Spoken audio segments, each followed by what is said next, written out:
Let's move on now and continue our updates from the United States. The year 2020 is possibly the toughest year for the United States since the Second World War. Now, earlier this week, the COVID-19 death toll in the country surged past 100,000. And the U.S. economy is now facing its worst crisis since the Great Depression of the 1930s. And now, violent protest and racial unrest has broken out across the country over the killing of a black man named George Floyd. Now, before the death of George Floyd, the focus of the country was completely on the joint targets of coronavirus as well as the subsequent unemployment that the U.S. was struggling to cope with. About 40 million people have lost their jobs during the course of the pandemic, and every week, millions more are joining the list of those claiming unemployment benefits. Before this pandemic hit, there had not been a single week where the U.S. had witnessed 1 million claims for unemployment benefits, but now it is the new normal. And many believe it has compounded the anger against the U.S. president's seemingly insensitive approach to handling this pandemic as well as the protests ongoing in the country right now.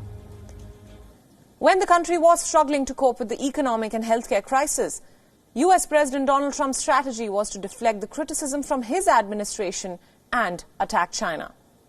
It may have worked for his support base, but certainly not with all Americans.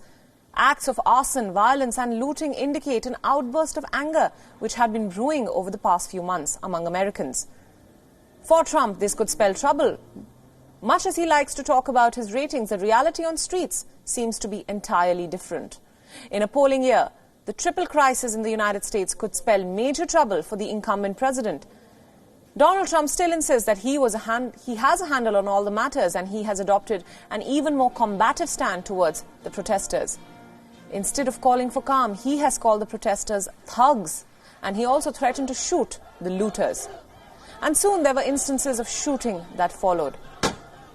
The U.S. president has also attacked the radical left, the Democrats and the liberal governors and mayors for this revolt.